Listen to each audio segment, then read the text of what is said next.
नमस्कार आप सबको मेरा मैं टेक्नोलॉजी के साथ उतना ही जूझ रहा हूँ जितना आप सब आई एम श्योर इस कोरोना काल में जुड़ रहे हैं और जूझ रहे होंगे। मैं बहुत शुक्रगुजार हूँ आप सबका कि आपने वक्त निकाला इस समय में कुछ कविता सुनने के लिए, कुछ बातें करने के लिए। मेरा नाम दीपक रमोला है और मैं एक शिक्षक हूँ, एक पोएट हूँ, एक गीतकार हूँ।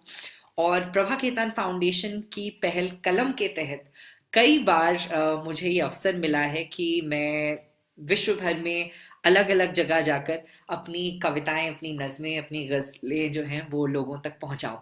तो आज इस खूबसूरत नई पहल में, इस नए समय में, नए तरीके से डिजिटल माध्यम के द्वारा आप तक अपनी बात पहुंचाने का ये जो अवसर मुझे मिला है उसका मैं बहुत आभारी हूँ।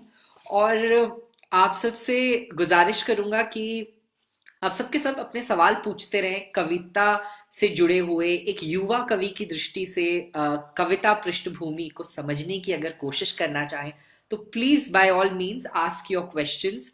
आई would be happy to answer. मैं आज बात करने वाला हूँ अपनी किताब इतना तो मैं समझ गया हूँ, जो मेरा पहला काव्य संग्रह है, उसकी कविताओं के बारे में।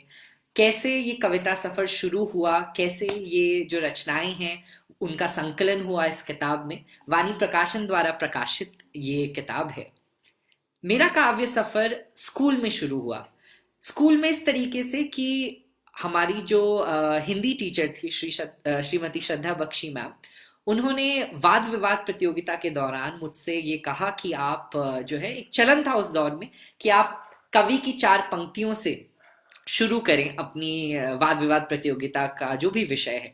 और एक मर्तबा एक एक टॉपिक ऐसा था जिसमें किसी कवि ने कुछ लिखा नहीं था, खास तौर पर उत्तराखंड के बिजली उत्पादन की बात हो रही थी।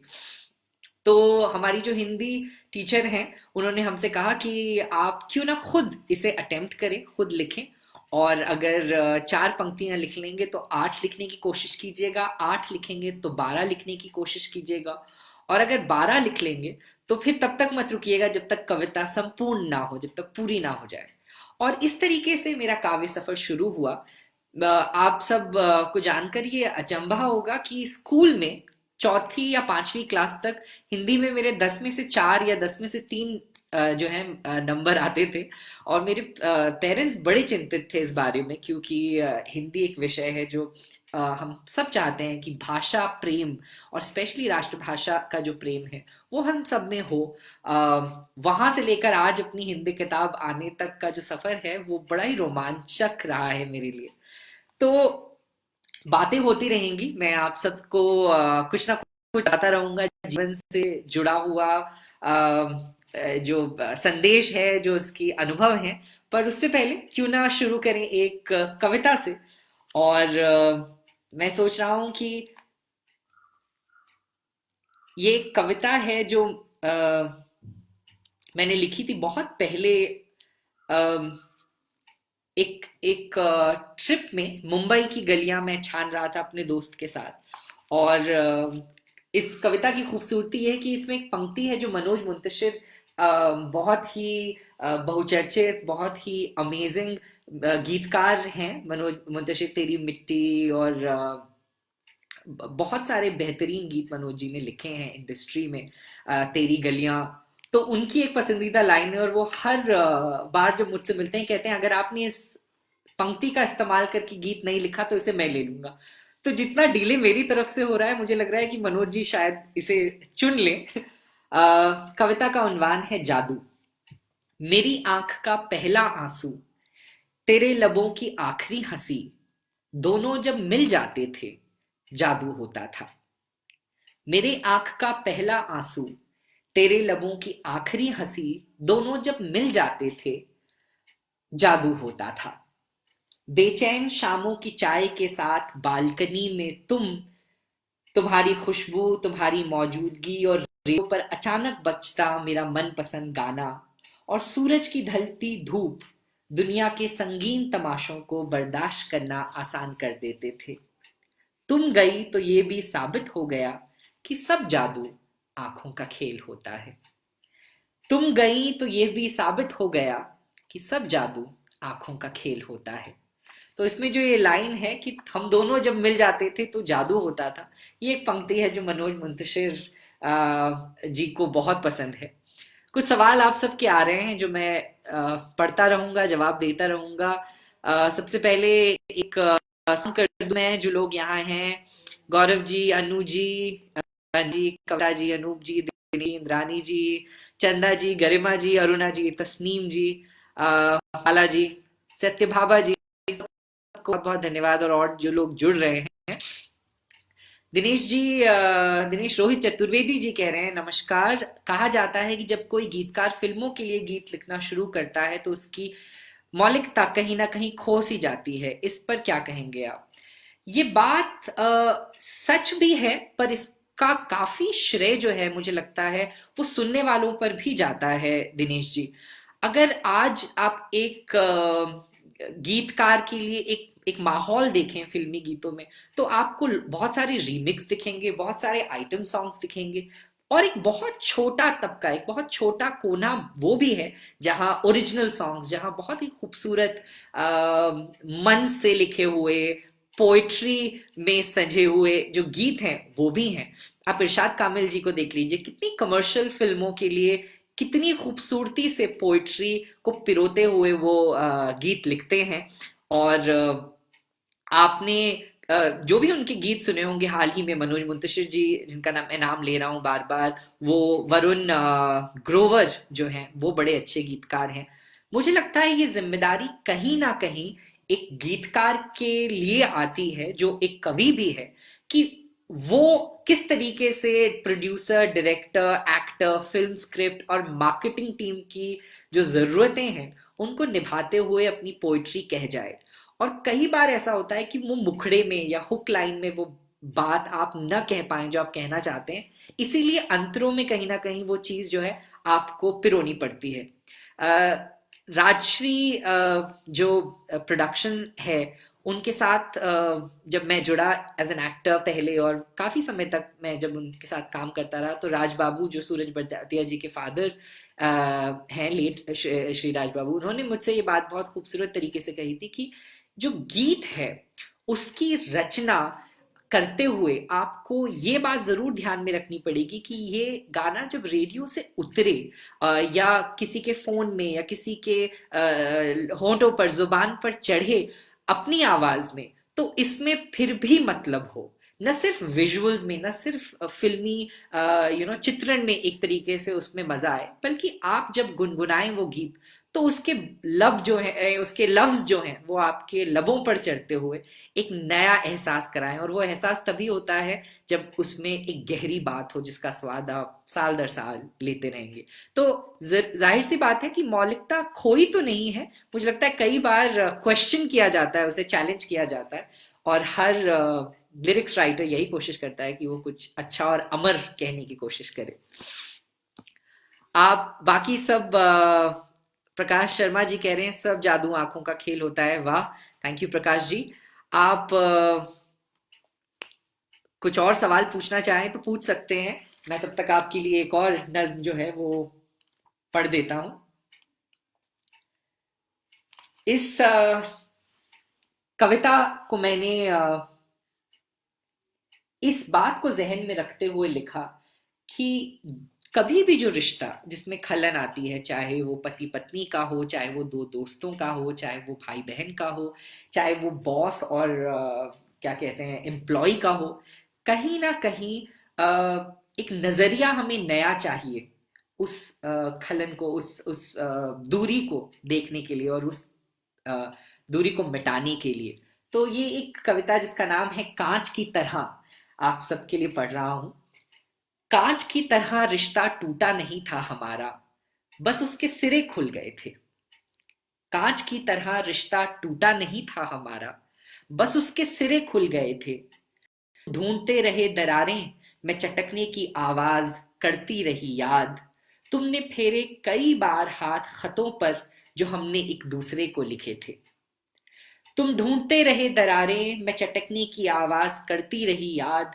तुमने फेरे हाथ कई बार खतों पर जो हमने एक दूसरे को लिखे थे, ये सोचकर कि चूर चूर रिश्ते के नुकेले किसी टुकड़े से हाथ लगेगा तो खून बहेगा और सब साबित हो जाएगा। पर तुम्हें तो खरोंच तक नहीं आई। कांच की तरह रिश्ता टूटा नहीं था हमारा।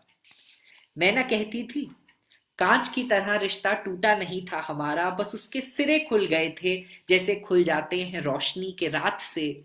और सिरे तो फिर जुड़ जाते हैं। हाँ, मगर मंजूरी लाजमी होती है इसमें दोनों सिरों की। मेरी थी, तुम्हारी नहीं। कांच की तरह रिश्ता टूटा नहीं था हमारा, बस उसके सिरे खुल गए थे, और सिरे तो फिर जुड़ जाते हैं। हाँ, मगर मंजूरी लाजमी होती है दोनों सिरों की इसमें। मेरी थी, तुम्हारी नहीं। तो मैं कभी भी दो लोगों को जुदा होते हुए जब देखता हूं तो एक कांच के टूटने का विजुअल मेरे जहन में नहीं आता, एक गिरहा का खुलने का या एक धागे के टूटने का आता है। तो उसी चित्रण से, उसी एक इमेजरी को लेते हुए जहन में ये नज्म मैंने लिखी। और कुछ और सवाल आए हैं। रश्मि जी पूछ रही हैं कि फिल्मी गीत लिखना ज्यादा मुश्किल होता है।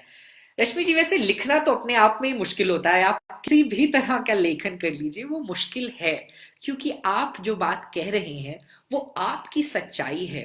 और अगर आप वो एक सोशल मीडिया प्लेटफॉर्म पर डाल रहे हैं, या एक किताब में बुन रहे हैं, या एक फिल्म के लिए लिख रहे हैं, तो आप कहीं ना कहीं इस उम्मीद में हैं कि आपका लेखन जो है, आपकी सच्चाई जो है, वो कई और लोगों की सच्चाई भी बयान करे। तो वो प्रेशर जो होता है, वो अनस्पोकन प्रेशर, उसका मजा भी है, और उसकी अपनी एक, जिसे कहते हैं एक सजा भी है। पर फिल्मी गीत लिखना थोड़ा सा डिफिकल्ट इसलिए होता है क्योंकि आप जो हैं वो अपने लिए नहीं लिख रहे हैं। एक कवि के रूप में आप एक किरदार के लिए लिख रहे हैं, आप एक सिचुएशन के लिए लिख रहे हैं। वो सिचुएशन किस तरीके से आपसे चाहती है कि किस तरह की लैंग्वेज आप इस्तेमाल करें।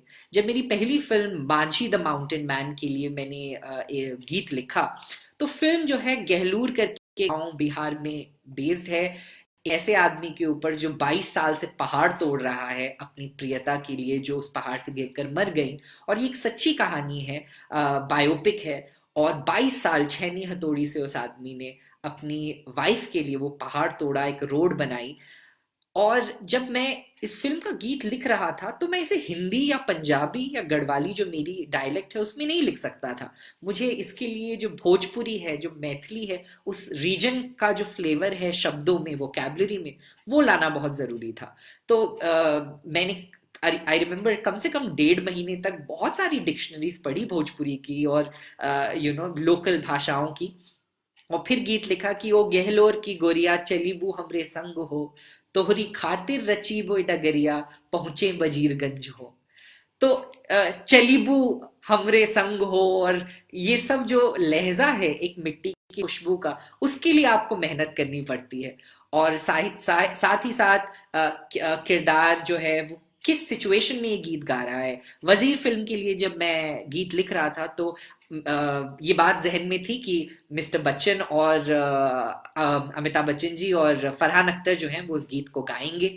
तो आप बहुत ही फ्रिवलिश शब्द इस्तेमाल नहीं कर सकते, क्योंकि मिस्टर बच्चन के औहदे के साथ, उनकी हिंदी की नॉलेज के साथ, आप जो है वो अपने आप को छोटा नहीं महसूस करना चाहते। तो आप ऐसे शब्द, ऐसे रंग जो हैं वो गीत में लाना चाहेंगे जो सिर्फ आपको सेटिस्फाई ना करे, जो उनके औहदे को, फिल्म में उनके किरदार को भी एक सशक्त रूप दे।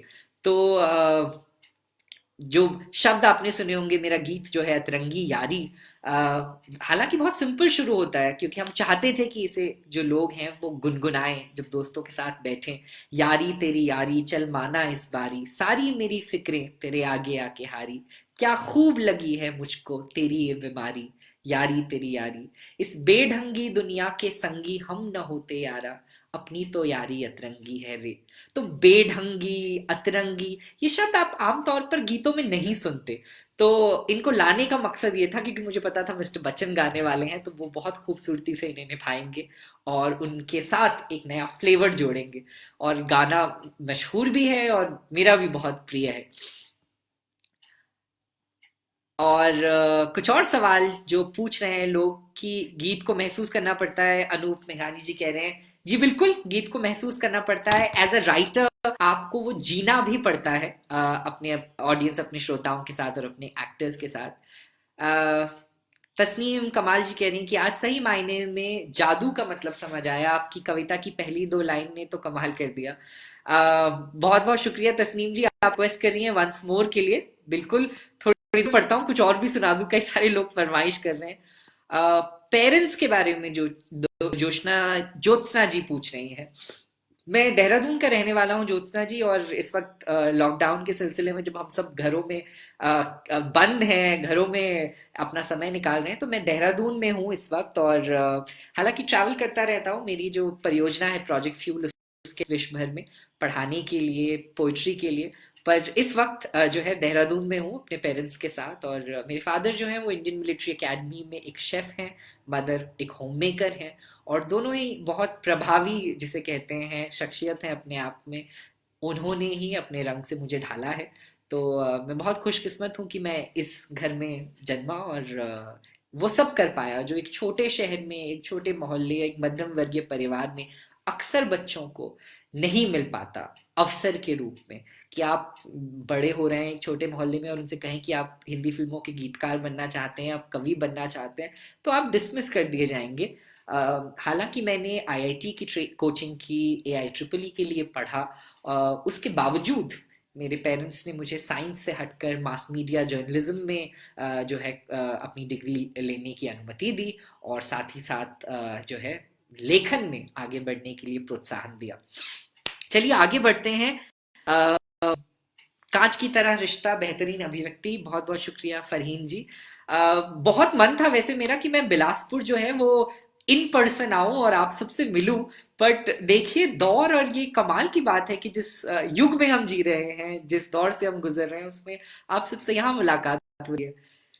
अ, छंद शास्त्र के बारे में क्या कहेंगे, निश रोहित जी पूछ रहे हैं। आज के समय में अतुकांत कविता ज्यादा चल रही है जिसमें कोई छंद नहीं है, क्या आज का कलमकार छंद अनुशासन से भाग रहा है या फिर ये समय की मांग है? बहुत अमेजिंग सवाल ये दिनेश जी है। मैं तो इस बात को मानता हूं कि आप लिखते हुए जिस कंफर्ट में, जिस फ्लो में अपनी कविता पिरो रहे हैं, उस हिसाब से, उस लहजे में छंद आना चाहिए। कई लोग ये मिस्टेक करते हैं, ये मेरा अपना निजी व्यक्तिगत एक राय है कि छंद जो है वो सिर्फ एक टूल है कविता का। जैसे मानवीयकरण है, जैसे पर्सोनिफिकेशन जिसे हम कहते हैं, जैसे मेटाफर्स हैं, ये इमेजरी है, सिमिली है, ये सब के सब वो साधन हैं, वो श्रृंगार भाव हैं जिनसे आप एक एक कविता को सजा सकते हैं। पर कविता को सिर्फ अनुशासन में बांधना, मेरे ख्याल से ये बहुत ज्यादती होगी कविता के साथ। क्योंकि कोई भी भाव जब अपने आप को अभिव्यक्त करने के लिए किसी कवि के जहन को चुनता है, तो कहीं ना कहीं उसका रंग रूप इस बात से भी बनता है, निखरता है कि वो कितनी सादगी से अपने आप को बयान कर रहा है। जब मैं स्कूल में था, ये सबसे बड़ी जिसे कहते हैं त्रासदी थी समझ की मेरे साथ, कि छंद रूपी कविताएं ही कविताएं होती हैं। और इस लहजे में जो मेरी बेस्ट कविता इंग्लिश में I would say rhyming scheme के साथ थी, करीबन 10वीं कक्षा तक या 11वीं कक्षा तक, वो थी, there is a cat sitting on a mat eating a rat and that is that. सोना, खाना, रोना, आप जबरदस्ती जब किसी को छंद बाध्य करते हैं, तो मुझे लगता है वो पढ़ने वाले की जबान पर वो लफ्ज अटकते हैं। कहीं ना कहीं आज के युग में मांग भी है, क्योंकि लोग वो भी सुनना चाहते हैं जिस लहजे में वो बात करते हैं।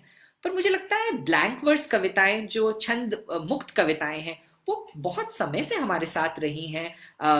आप जो है उदय प्रकाश जी, विनोद कुमार शुक्ल जी, इन सब की कविताएं पढ़ेंगे तो आप जानेंगे कि गुलजार साहब की कविताएं पढ़ेंगे तो जानेंगे कि छंद जो है वो एक सिर्फ एक माध्यम है किसी चीज को खूबसूरत बनाने का। वो एक रूल या एक बाउंड्री नहीं है किसी एक फाउंडेशन को खड़ी करने के लिए। तो मैं तो खुद को नहीं बांधता, क्योंकि मुझे लगता है आज के बच्चे जो अब लिखना शुरू कर रहे हैं, वो कहीं ना कहीं ये सोच कर छोड़ ना दें कि कोई छंद नहीं मिल रहा उनको, सही राइमिंग पैटर्न नहीं मिल रहा, मीटर नहीं मिल रहा, तो हम नहीं लिखेंगे।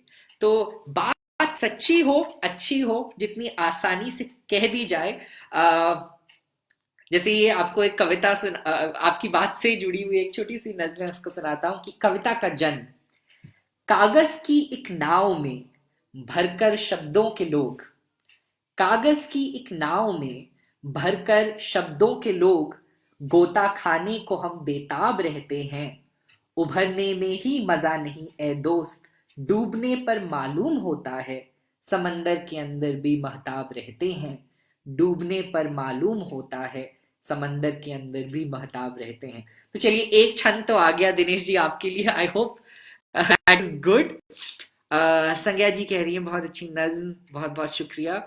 माझी फिल्म का वो गीत सुनाइए प्लीज जो आपने लिखा है। अनीश जी, मैं अगर गा सकता तो जरूर गाता सर, मैं इसीलिए गीतकार हूं कि मैं सिर्फ लिख पाता हूँ। तो आपको वो यूट्यूब पर सुनना पड़ेगा, गहलोर की गोरिया गीत का नाम है। गाना लिखना मुश्किल है या गाना गाना? जी डिपेंड करता है आप क्या करते हैं। अगर आप गीत लिखते हैं तो बहुत मुश्किल है, आप गीत गाते हैं तो और भी मुश्किल है। Yaari Teri Yaari is one of my favourites, Swada Sharma ji कह रही हैं। जी बहुत बहुत शुक्रिया आपका स्वादा जी। दोस्तों के साथ बैठ के सुनने का मजा ही अलग है इस गाने का, स्पेशली अगर एक महफिल हो, दोस्त घर आए हुए हो और आप रात को उनके साथ डिनर पर ये गाना बैकग्राउंड में बजा के सुन रहे हो, तो एक एक माहौल तो जरूर बनता है। अम, शशिकांत जी कह रहे हैं पूरी फिल्म की स्क्रिप्ट आपको देते हैं या आपको पूरा सिचुएशन पता रहे और आप उसके हिसाब से शब्दों को पिरो पाए? जी, वजीर के लिए जब गीत लिख रहा था तो पूरी स्क्रिप्ट नहीं थी मेरे पास, सिर्फ एक सिचुएशन थी कि एक दोस्ती पर गाना चाहिए। एक उम्र दराज व्यक्ति हैं फिल्म में जो अमिताभ बच्चन जी प्ले कर रहे हैं जिनका किरदार, और एक यंगर चेस प्लेयर हैं जो फरहान अख्तर जी प्ले कर रहे हैं। और इसी भूमि पर वो गीत जो है लिखने की कोशिश की हमने। अम, फिल्म गीतों में जो गिरावट आ रही है उस पर प्रयास कैसे करेंगे? जी मैं कोशिश करूंगा, आई थिंक कहने से ज्यादा कि अच्छा लिखूं, अच्छे गीत लिखूं। यही कोशिश रहेगी। किसी भी बुरी चीज को क्रिटिसाइज या किसी भी जो आधुनिक युग में जो भी परिस्थिति है उसको क्रिटिसाइज करने की बजाय उसका एक विपरीत, उससे ज्यादा बेहतर अगर परोसा जाए लोगों को, तो शायद अपने आप ही एक फर्क महसूस हो। अ, आपके कविता तो मन से निकलती है, ऑन डिमांड लिखित होता है कुछ लोग कह रहे हैं। जी बिल्कुल, बट अगर आप एक गीतकार के रूप में कर रहे हैं कोई फिल्म, तो आई आई थिंक आप वो डिमांड जो है उसको एक्सेप्ट करते हैं, क्योंकि आपको न सिर्फ उसके लिए पेमेंट दी जा रही है बट उसके लिए आप जो है आतुर भी हैं धुन में जो है अपने शब्द पिरोने के लिए। अ, गौरव जी पूछ रहे हैं कि आज बहुत से युवा लिख रहे हैं, कुछ बहुत अच्छा लिख रहे हैं, लेकिन बहुत से युवा लेखकों को मार्गदर्शन नहीं मिल पा रहा है। इससे बिना एडिट किए हुए कंटेंट की भरमार हो गई है, उन्हें कैसे सीखना चाहिए? गौरव जी बहुत सुंदर सवाल। पहला तो मेरा ये है कि इंटरनेट के इस दौर में कंटेंट तो की एक बाढ़ है। आप फेसबुक हो, इंस्टाग्राम हो, टिकटॉक हो, आप जैसे ही उस पर जाते हैं उस प्लेटफॉर्म पर, आप देखेंगे कि हर इंसान एक कंटेंट क्रिएटर है। और आज ये बहुत कहना मुश्किल है कि कौन अच्छा है कौन नहीं, क्योंकि हर इंसान की अपनी एक फॉलोइंग है, हर इंसान के अपने एक चाहने वाले हैं। और एक समूह है, मेरे ख्याल से एक कम्युनिटी है लोगों की जो प्रेरित करती रहती है हर किसी को अपनी बात बयान करने का। ये बात जरूर है कि लोगों ने परोसना ज्यादा शुरू कर दिया है और सुनना कम कर दिया है, तो वो कहीं ना कहीं मुझे लगता है उस बात का खेद तो है। अ, उनके के लिए अच्छे लोगों को सुनना चाहिए। मेरे ख्याल से एक बेहतर लेखक बनने के लिए एक बेहतर पाठक होना बहुत जरूरी है, एक बेहतर रीडर होना बहुत जरूरी है। तो अच्छे लोगों को पढ़ें, बशीर बद्र साहब हैं, साहिर लोधिया हैं, कैफी आजमी जी हैं, इन सब के फैज साहब हैं, इन सब की तरफ हम जब लौटेंगे तो एक बेंचमार्क हम देखेंगे कि एक एक ऊंचा स्तर इन्होंने स्थापित किया है कविता के लिए, गजल गायकी के लिए, किसी भी चीज के लिए लेखन में।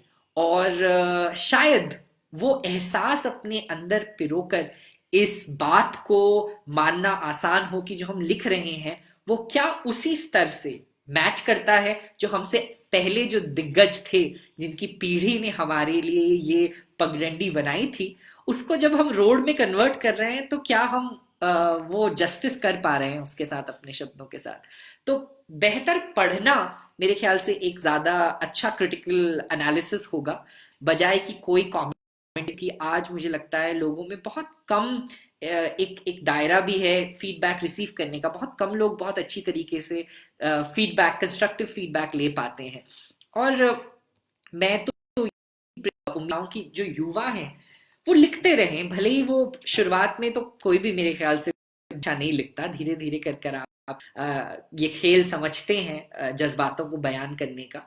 तो सबके सब लिखते रहें, क्योंकि यही पीढ़ी है जो अगले 70 सालों बाद अपनी किताबें, अपना जो सार है जीवन का, वो आने वाली पीढ़ी के लिए निचोड़ेगी और कहीं ना कहीं वो सर्व करेगी। तो वो बहुत जरूरी है कि ये लोग आज बना करें, ताकि कल जब सुधर जाएं तो आने वाली पीढ़ी और अपने जो हम उम्र लोग हैं उनका जीवन और उनके दिन जो है वो कविता से भर पाए, कविता के रस में डुबा पाए। कुछ लोग पूछ रहे हैं प्रोजेक्ट फ्यूल के अंतर्गत आपका लाइफ लेसन क्या है, आप क्या परियोजना करते हैं? जी, प्रोजेक्ट फ्यूल जो है वो मैंने 17 साल की उम्र में ये परियोजना शुरू की, जिसके तहत हम विश्व भर के लोगों से उनके जीवन की शिक्षा, जो लाइफ लेसन है, वो एकत्र करते हैं। सरल शब्दों में कहूँ तो आप देखिए, दुनिया की जनसंख्या आज 7 अरब से ज्यादा है, पर हम क्या 7 अरब लोगों के जीवन की एक छोटी सी सीख को जानते हैं? नहीं, क्योंकि हम बहुत ग्लैमराइज्ड वर्ल्ड में रहते हैं, जिसमें जो सिर्फ रिच एंड फेमस हैं उनकी लर्निंग्स हम तक पहुंचती हैं। एल्बर्ट आइंस्टाइन की थ्योरीज हमारे पास हैं, उनकी लर्निंग्स हमारे पास हैं, पर उनकी वाइफ क्या सोचती थी जीवन के बारे में, में, फेम के बारे में, ये हम तक नहीं पहुंचा। तो मेरी प्रोजेक्ट फ्यूल के तहत, मेरी इस परियोजना के तहत यही कोशिश है कि जो लोग, हम जैसे आम लोग अपने जीवन में सीख रहे हैं, उसे कहीं ना कहीं संजोया जाए और क्रिएटिव माध्यमों के थ्रू लोगों तक पहुंचाया जाए। तो मेरी अपनी एक मेथोडोलॉजी है, जिसे एक इनोवेशन के तौर पर विश्व के 100 सबसे बेहतरीन और अनोखे इनोवेशंस के तौर पर सम्मानित किया गया है पिछले साल। फिनलैंड, बेल्जियम जैसे देशों में इसे पढ़ाया जाता है, जहां आम लोगों के जीवन की सीख क्लास में बच्चे बैठकर पढ़ सकते हैं, समझ सकते हैं और शायद अपना खुद एक मार्गदर्शन कर सकते हैं। प्रोजेक्ट फ्यूल के तहत हम जो गांव हैं, ग्रामीण क्षेत्र, जहाँ ऐसे गांव हैं जहाँ पलायन हो रहा है, उनके साथ हम काम करते हैं। तो आप ऑनलाइन देखेंगे तो शायद आपको और भी मजा आएगा, बहुत अलग अलग तरीके से हम काम करते हैं। एक खास कविता आपने याद दिलाया तो मुझे याद आ रही है कि जब मैं 2016 में सीरियन रेफ्यूजीज के साथ था, तो मैंने काफी वक्त बिताया,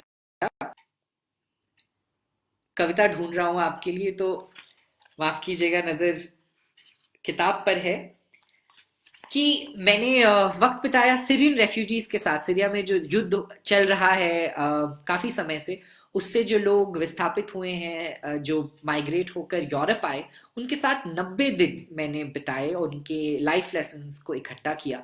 और एक बच्चा जो है, उससे मेरी मुलाकात हुई फ्रांस के एक रेफ्यूजी कैंप में, और उसकी कहानी कुछ ऐसी थी कि जिस दिन स्कूल से वो एक दिन घर आ रहा था और उसने सोचा कि नमाज पढ़ लेता हूँ मस्जिद में रुककर, और थोड़ी देर घर जाऊँ, देर से घर जाऊंगा। जब कुछ घंटों बाद घर लौटा तो पूरा मोहल्ला जो था वो एक मिसाइल से निस्तो नाबूद हो गया था, और उसका परिवार, उसके दोस्त, उसके मोहल्ले वाले, कोई भी जो था आसपास नहीं था। पड़ोस के किसी आदमी जो अपने दफ्तर से लौट रहा होगा, उसी की तरह उसी वक्त उसने उसे संभाला, अब उसका हाथ खींचकर उसे ले गया स्मगलर्स तक, और फिर समुद्र के रास्ते एक छोटी सी बोट में बैठकर वो लोग फ्रांस पहुंचे। और वो अक्सर मुझसे कहता था कि सपने में माँ आती हैं कई बार। अब मुझे बचपन से ये सिखाया गया है कि आप जो है जब सपने में किसी को मरता हुआ देखते हैं तो उनकी उम्र लंबी होती है। तो उस एक बच्चे की वो कहानी और मेरी बचपन से सिखाई हुई ये धारणा का मिश्रण जो है वो ये है, जिसका नाम है एक बुरा सपना। कल एक बुरा सपना देखा, कुछ लोगों के चिल्लाने की आवाज सी आई। फिर लोग आए दौड़े दौड़े, हम सबको बाहर भागने का फरमान सुनाया। बाबा ने मुन्नी को लपेटा एक बाह में, दूसरे से थामी मेरी कलाई, और आवाज लगाते बाहर दौड़े, हामिदा जल्दी निकलो, बमबारी शुरू हो गई है। घर के बाहर चौक की जानिब एक हुजूम लोगों का जमा हुआ था। सब पुतलों से खड़े थे, वक्त का हर लम्हा जैसे थमा हुआ था। सहमे हुए थे जो भी बड़े थे घर के, और बच्चों का रोना घोट रहे थे। बूढ़ी दादी मेरी जोड़ों के दर्द से डांट कीट कर खड़ी थी, बाबा उनके आंसू पोंछ रहे थे। मैं अब भी अपनी नजर टिकाए अपने घर को ताक रहा था। माँ अब तक निकली क्यों नहीं बाहर, घड़ी घड़ी फिर झांक रहा था। माँ बमबारी शुरू हो गई, बाहर आओ। माँ दौड़ी हाथों में मुन्नी और मेरे स्कूल का बस्ता दबाए, सोचकर शायद हमारा आने वाला कल किताबों के नीचे बच जाए। इससे ही मैं माँ से मिल पाता। एक मिसाइल दाखिल छत से हुई घर में, एक आग का गोला सब कुछ निगल गया। माँ दीवारों के मलबों जैसी बिखर गई, पल भर में ही दुनिया सारी पिघल गई। पर सुना है ख्वाब में किसी अपने को मरता देखो तो उसकी उम्र लंबी होती है। पर सुना है ख्वाब में किसी अपने को मरता देखो तो उसकी उम्र लंबी होती है। सपने में ही समझ गया था बुरा सपना है ये, क्योंकि अभी तो माँ ने अपने हाथों से खीर खिलाई थी, अभी तो माँ ने आंगन की तंदूर बुझाई थी। आंख खुली तो पाया खुद को टर्की के रेफ्यूजी कैंप में। बाबा ने मुन्नी को लपेटा हुआ है एक बाह में, दूसरे से थामी हुई है मेरी कलाई। बूढ़ी दादी मेरी जोड़ों के दर्द से दांत कीट कर खड़ी है, बाबा उनके आंसू पोंछ रहे हैं। माँ कहीं नहीं है आसपास, माँ कहीं नहीं है। सपना होगा शायद ये भी एक बुरा सपना। ये कविता है उस बच्चे की अ, एक बहुत ही दर्दनाक अनुभव से अ, निकली हुई कविता है।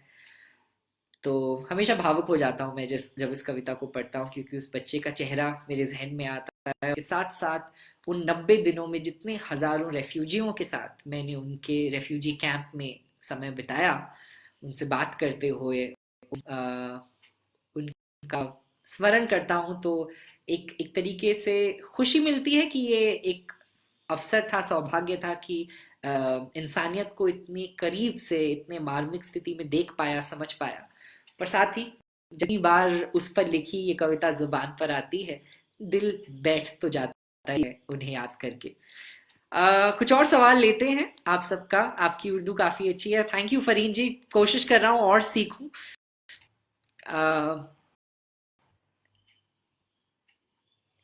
शशिकांत जी कह रहे हैं सर, न्यू जनरेशन हिंदी को निग्लेक्ट करते हैं, स्पेशली स्कूल्स में, प्राइमरी स्कूल्स के साथ ही जाए डिस्क्रिमिनेशन। कुछ और होना चाहिए कि कंपलसरी हो एज अ सब्जेक्ट, क्योंकि हमारी संस्कृति से हिंदी से जुड़ी है और हमारी मातृभाषा। आपके विचार जानना चाहेंगे।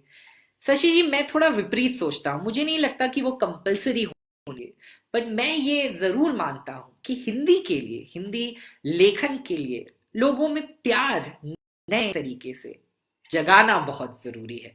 जब आप किसी चीज को एक सजा के रूप में, एक नियम कानून के रूप में थोपते हैं, तो वो हमेशा एक जिसे कहते हैं बोझ हमारी बच्चों को लगेगी, हमारे दोस्तों को लगेगी।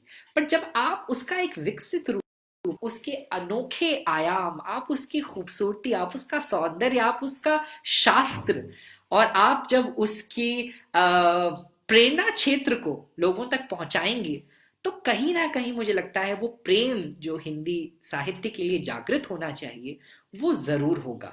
हम पढ़ाते बच्चों को भारी चीजें हैं, एग्जाम में सवाल आता है कवि क्या कहना चाहते हैं, 300 शब्दों में लिखिए।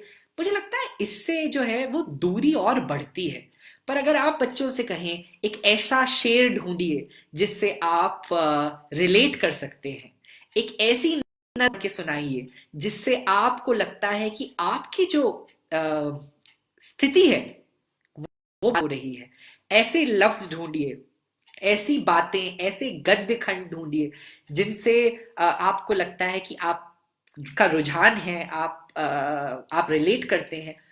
तो देखिए क्लास जो है एक मैदान होगी ऐसे खिले हुए साहित्य फूलों का जिसे बच्चे तोड़कर लाए हैं अपने गुलदानों में सजाने के लिए।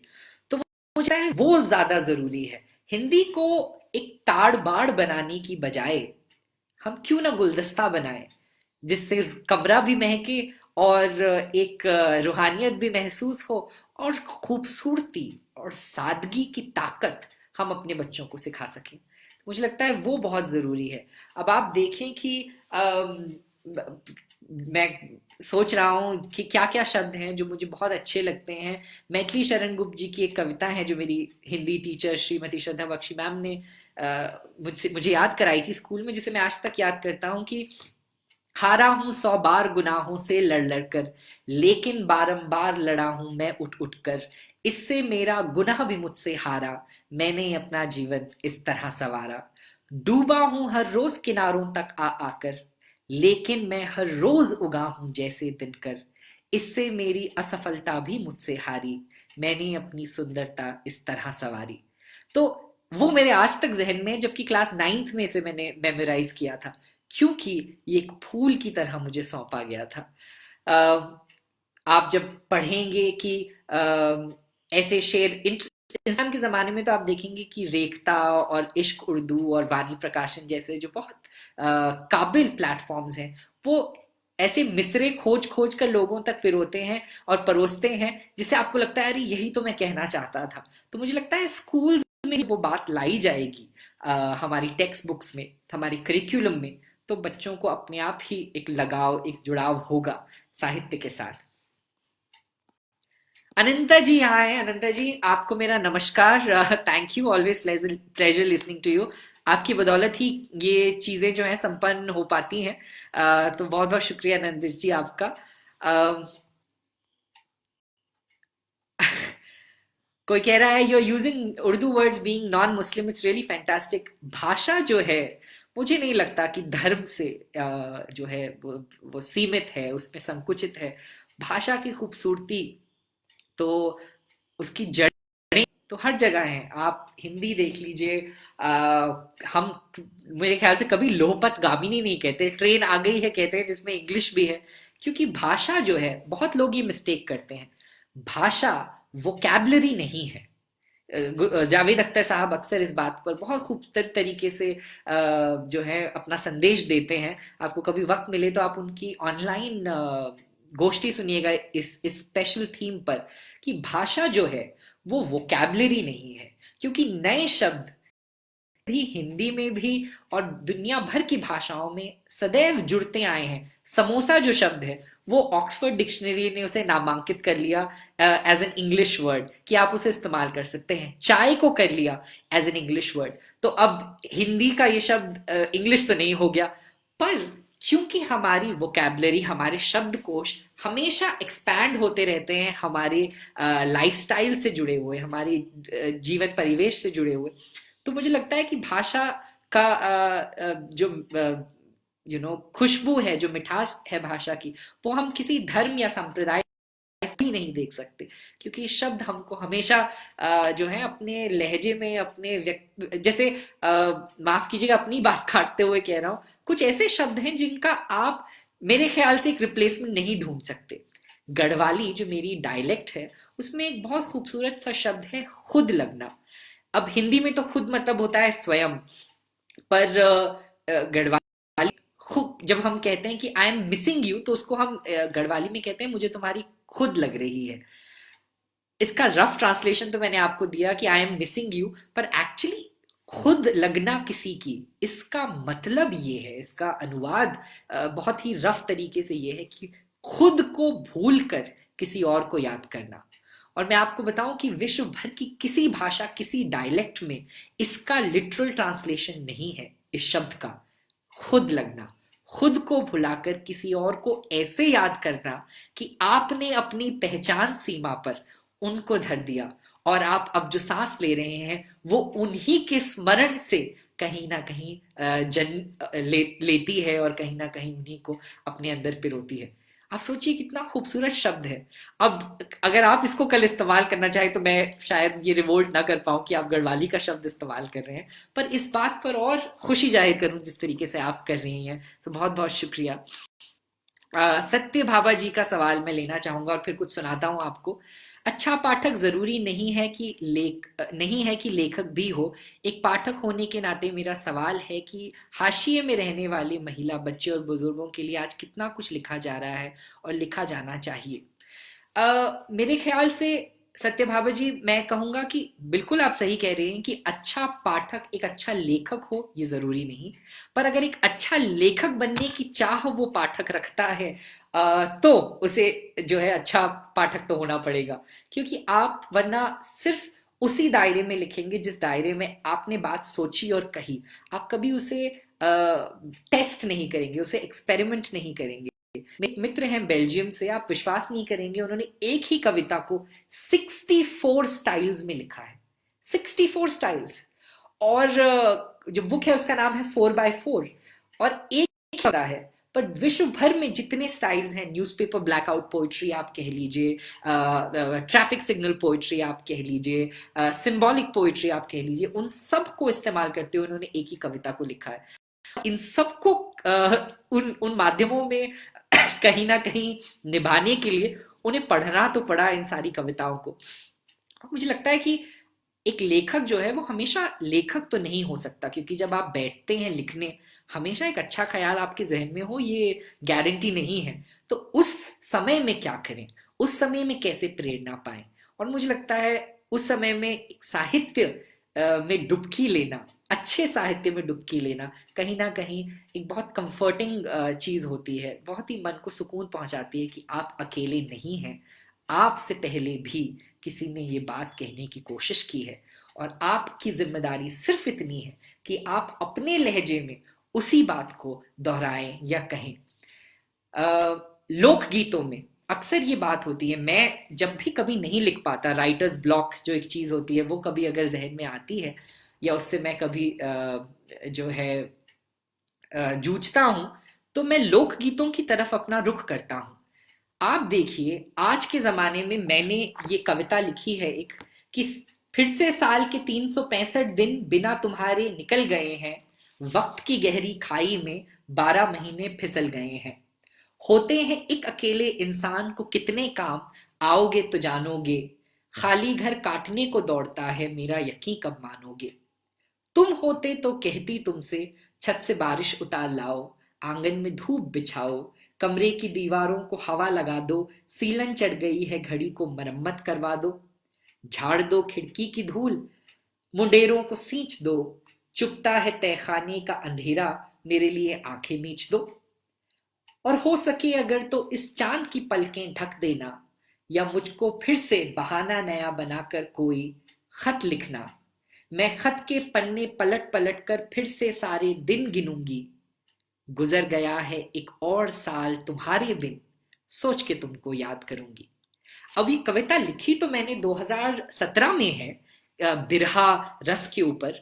पर आप यकीन मानेंगे कि 1932 में राम सागर मिश्र जी, शायद जिन्हें लोकगीतों के संकलन का श्रेय दिया जाता है, उन्होंने एक गीत ढूंढा बिहार में मिर्जापुर के पास, एक कुछ महिलाओं के समूह को गाते हुए सुना, और गीत था, रेलिया बैरन पिया को लिए जाए रे, रेलिया बैरन हाय, रेलिया बैरन जौन टिकसवा से सैया मोरा जइबे, पानी बड़ से टिकस गल जाए रे, जौन सहरवा को सैया मोरा जइबे, आगी लागे सहर जल जाए रे, रेलिया बैरन पिया को लिए जाए रे।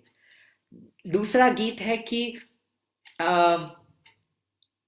पंजाबी में आप सुनिए, सानू नहर वाले पुल तो बुला के ते खौरे माही किथे रह गया, ठक गईया पानियां नु पुण पुण के, गल्लां इस दिल दियां सुन सुन के, आवते मनावांगी मैं हथ जोड़ के कि माही वे तू गुस्सा कीता केड़ी गल दा, सानू नहर वाले पुल ते बुला के ते खौरे माही किथे रह गया। बड़ा खूबसूरत अंदाज है दोनों ही लोक गीतों का, पर कहीं ना कहीं बिरहा की वही बात है जो आज मैं 2020 में कहने की कोशिश कर रहा हूँ या 2017 में इस कविता में कह रहा था। तो मुझे इस बात से बड़ा सुकून, एक संतुष्टि मिलती है कि मैं अकेला नहीं हूँ इस सफर में। मुझसे पहले कई लोगों ने, जो कि बहुत बड़े साहित्यकार नहीं थे, आम महिलाएं थी जो खेतों में काम कर रही थी या बच्चों का ध्यान रख रही थी, पति से दूर जो शहर में काम कर रहे थे, फौज में थे या मजदूर थे, विदेशिया थे, उन सब से जुड़ी हुई अपनी मन की बात को बयान करते हुए लोक गीतों में उसी बिरहा का संवाद है जो आज, जिसकी आत्मीयता मेरी कविताओं में झलकती है। कितनी खूबसूरत बात है देखिए कि बहुत सारे लोगों ने अनोखे तरीके से उसी भाव को जो है व्यक्त किया है। समय हमारे पास 10 मिनट का ही है, तो कुछ और सवाल और फिर दो तीन कविताएं आपको सुना दूं। कुछ और सवाल? धन्यवाद आप सबका जो तारीफ में बहुत अच्छी चीजें कह रहे हैं, बहुत सुंदर अभिव्यक्ति, बहुत ही मार्मिक, वाह, बहुत बहुत धन्यवाद। और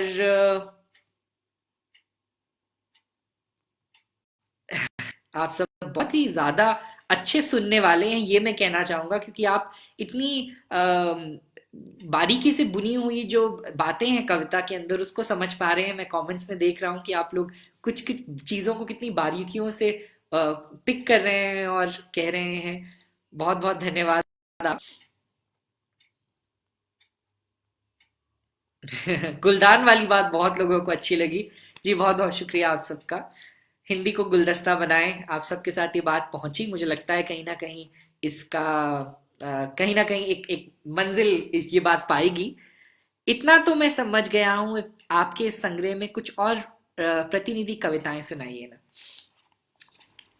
जी बिल्कुल, मुझे लगता है एक कविता जो मैं आप सबको सुनाना चाहूंगा वो है मेरी मन पसंदीदा कविता इस किताब से। वैसे तो आप किसी भी ऑथर से या किसी भी पोइट से अगर कहें कि अपनी किताब से अपनी फेवरेट पोएम सुनाएं, नज्म सुनाएं, तो वो हमेशा कहेंगे बच्चे तो माँ के लिए बराबर होते हैं। बट मैं इस बात को मानने में कोई संकोच नहीं करता कि कविताएं मेरी बहुत पसंदीदा हैं, क्योंकि मैं इनकी तरफ हमेशा लौटता हूँ।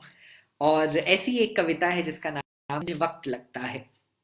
मुझे वक्त है बात कहने में, साथ चलने में, चुप रहने में, कह देने में मुझे वक्त लगता है। रगों से दौड़ती खुशी जब सीने को पिघलाकर चढ़ती है दिमाग पर, तो सब कुछ पलों के लिए सुन्न होता है।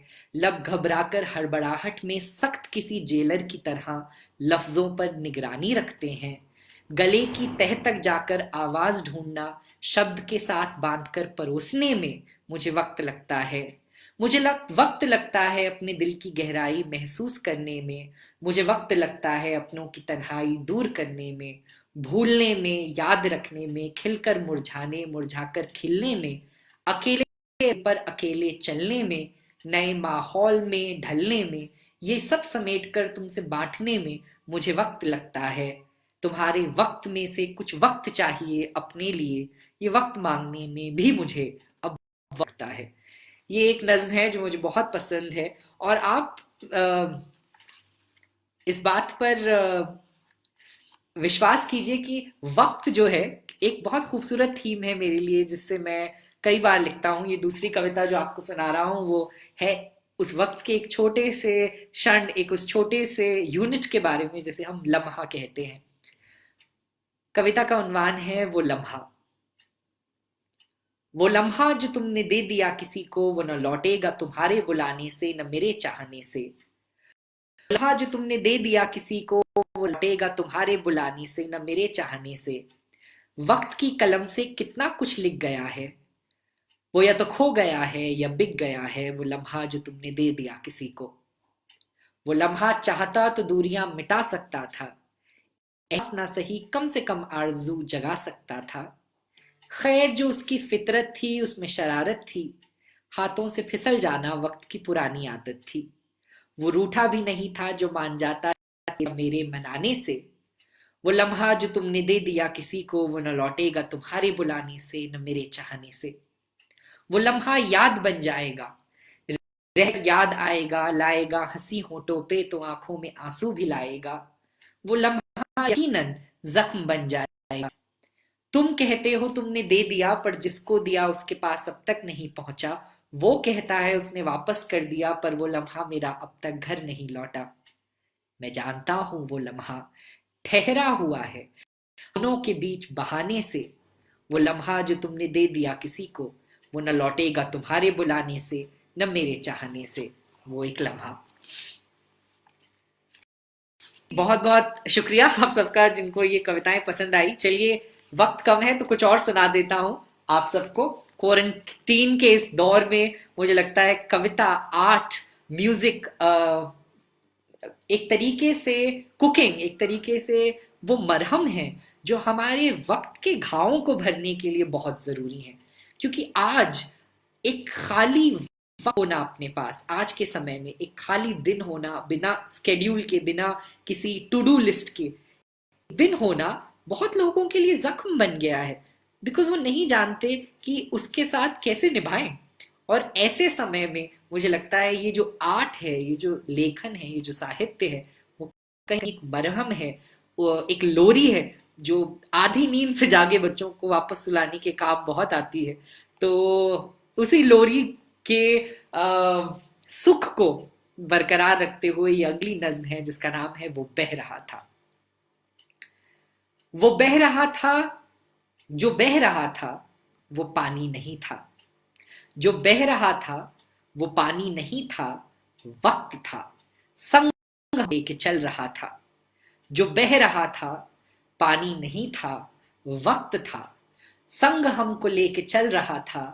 जो जल रहा था सूरज नहीं था, ख्वाब था। बेहिसाब कब से दिल में मचल रहा था। जो ढल रहा था दिन नहीं था। जो ढल रहा था दिन नहीं था, वो गुमा था जिसका वजूद अब मिट रहा था। न जाने कब सुलगा वो सफर, जाने कब बुझ गया। मुश्किलें कांधे पर सवार थी, फिर भी मैं खुश रहा। नए नजारों ने सांसों को बांधा है। तकलीफों का होना ही तजुर्बों का इजाफा है। तकलीफों का होना ही तजुर्बों का इजाफा है। तो अगर आप सब परेशान हो इस कोरोना में, तो मैं आपको यही सुझाव दूंगा कि तकलीफों का होना तजुर्बों का इजाफा है। और शायद आज से 3 महीने, 3 साल, 30 साल बाद जब हम अपने बच्चों, दोस्तों, परिवार के साथ बैठें, तो पलटकर इस वक्त को, इस 21 दिन के लॉकडाउन को जब देखें, तो शायद वो तकलीफ तो हो जो खाना बाजार से लाने में है, या कहीं दफ्तर न जाने में है, तनख्वाह की कटौती में है। पर कहीं ना कहीं अगर हम इस बात को एक तजुर्बे की, एक ऐसे तजुर्बे के रूप में देखें जो अविस्मरणीय होगा, जो कहीं पहले कभी किसी ने महसूस नहीं किया, जिसे हमने साथ में एक विश्व रूपी स्तर पर निभाया और पार, तो शायद हम कहीं ना कहीं इस दौर से बेहतर इंसान बनकर जरूर निकले। तो आप सबको इसी ख्याल के साथ छोड़ते हुए मैं कहूंगा कि कुछ और आखिरी सवाल रिक्वेस्ट कर रहे हैं लोग, तो कुछ सवाल लेते हुए आपसे अलविदा लेता हूँ। ठहर गया ये लम्हा आज हमारा। बहुत बहुत शुक्रिया इंद्रानी जी, मैं बहुत शुक्रगुजार हूँ। आगामी रचना आपकी किस विषय पर है, आपको सुनते ही रहें, यह कहने की मुझे भी वक्त लगता है। बहुत बहुत शुक्रिया गरिमा जी, धन्यवाद दीपक जी, शानदार प्रस्तुति, बेहतरीन अभिव्यक्ति। वक्त तो थमेगा नहीं, पर कोशिश है कि हम यादों में बांधकर उसे जरूर थामे। तो आप सब जो आज अपने अपने घरों में समय निकालकर अपने अपने फोन्स, लैपटॉप्स पर ये लाइक रहे थे, उन सब को मैं बहुत बहुत धन्यवाद करता हूँ। और साथ ही आपके मैं धन्यवाद करता हूँ प्रभा खेतान फाउंडेशन को, जिनकी पहल के तहत, जिनकी कोशिशों की वजह से, जिनके आई वुड से, जिनके कर्मठ व्यवहार के कारण आज हम ये लाइव संपन्न कर पाए और आ पाए। और सुनते रहिए, अच्छा सुनिए, अच्छा पढ़िए, अच्छा लिखिए, अच्छा कहिए। और उम्मीद है आप इन पर्सन बिलासपुर, कभी बिलासपुर आया नहीं, तो बिलासपुर वासियों को यही संदेश है मेरा कि आप से इन पर्सन मुलाकात होगी तो ये और भी परवान चढ़ेगा काव्य सफर। और बहुत बहुत धन्यवाद आप सबका। आपका दिन मंगलमय हो और सेफ रहिए, घर में रहिए अपने दोस्तों परिवारों के साथ। Thank you so much to everybody. Thank you Gaurav ji जिन्होंने मदद की इस सबको पिरोने में, और अनंता जी बहुत बहुत धन्यवाद आप सबका। Thank you everybody, see you soon.